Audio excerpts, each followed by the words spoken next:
What's up, everyone? Ezra here with Easy Motivate, here to motivate your mind, your body, and your soul. Today I actually want to talk about intermittent fasting. It's one of my favorite ways to lose fat, build muscle.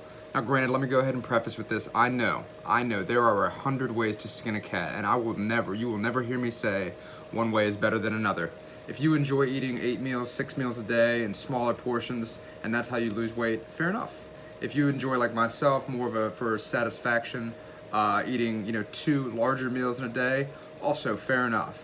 If you want to follow more of a warrior style diet where you eat 1 large meal a day in the evening time, full of carbohydrates, full of fat, and full of protein as well, while snacking lightly on berries and raw vegetables during the day, also fair enough. Again, I'm not here to judge one way or the other, but I want to talk about intermittent fasting, and I want to talk about the most common way to do intermittent fasting. The easiest one to adopt is called a 16-8 split. What that means is for 16 hours a day, you are fasting, and for 8 hours a day is your feeding window. So for example, myself, I stop eating at 8 p.m.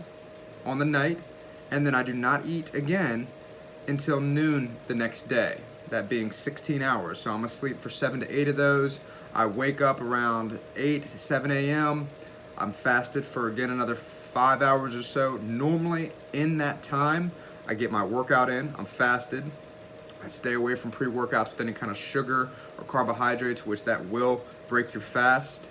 Also, depending on the sweeteners, could also break your fast. So normally I'll just do a little bit of creatine and that is it. And then I'll go to the gym, I'll drink water, and when I come back from the gym, that's when I'll break my actual fast with a meal. The biggest thing that fasting does as far as fat loss goes is it helps out cognitively with your mind.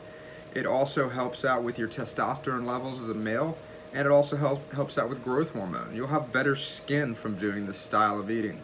It'll save you time instead of having to worry about meal prepping for 4, 5, 6 meals a day, which again, if that's your style, by all means. And it will also cut down on knowing what times you have to eat, so you don't have to sit there and worry like, oh God, it's been 3 hours, I have to eat again, I have to eat again, I have to eat again.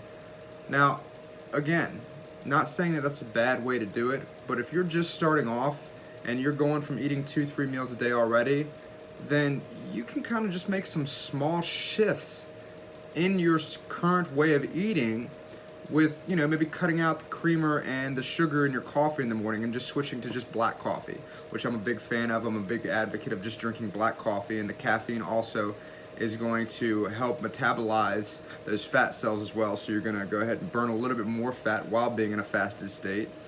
Going into your workout fasted, if you can, during the morning or the early afternoon time, where your body has depleted all of your glycogen levels, so that then you are resorting to burning fat as an energy source while you are working out. And then also fasted cardio. I mean, everybody knows that across the board, where you don't have anything, again, on your stomach and you're just doing cardio. Now, again, I take that same approach with my workouts, yet I do a full workout. It doesn't matter if it's legs, it doesn't matter if it's chest, back, shoulders, arms, any body part really. That is my schedule as far as eating. So a 16-8 split to recap. 16 hours fasted each day, 8 hours you are eating during the day. Again, noon to 8 is a very easy one to adopt, or even 2 to 10 o'clock p.m. And then from that time forward, so 10 o'clock p.m.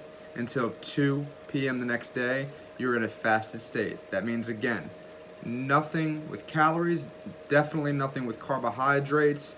There are some articles out there that say you can have less than 10 calories. I choose not to risk it just because, again, I don't want to break the fast. You start really seeing the results of fasting at that 16-hour mark. So, you might start off, women, sometimes they can fast for a little bit shorter time frames, and I'll be coming at you with some more when I do some more research for women as well. But for men, I know, and what has worked for me and what I still continue to do. And now, intermittent too, I do need to make a note of this, does not mean 7 days a week. This really means 3 to 4 days a week, depending on your body type and depending on how easy it is for your body to become acclimated with this. Just like anything, just like it would be a struggle if you went from eating 2-3 meals a day to 6 meals a day, your body has to acclimate to that. So give your body time to get used to it, whether that be 3 weeks, 6 weeks or so. Just try it out. Don't just jump into this and 3 days later you're like, I'm starving, oh my God, I have to eat something. If you are really having hunger pain, like I'm talking pain, sure, eat something, break the fast. But normally hunger pings last for about 2 to 3 minutes, and then you go on about your business, and it's not that big of a deal. So, for me, it's not sitting here saying that I'm an advocate of going and eating fast food while I'm on my intermittent fasting schedule. But what it does do is it frees up a little bit of the gray area as far as what you can eat, whether it be, white rice versus brown rice, whether it be, I'm a big fan of rice cakes myself too, but it just gives a little bit of freedom. So give it a try. Let me know what you think, whether you want to comment in the sections below, hit me up on Instagram, anything. Let me know what you think. Again, that is at EzraChaseFit.com. This is Easy Motivate. Here, your motivation for mind, body, and soul. I will be hitting on this topic again at a later time. Let me know what you think. Have a great day.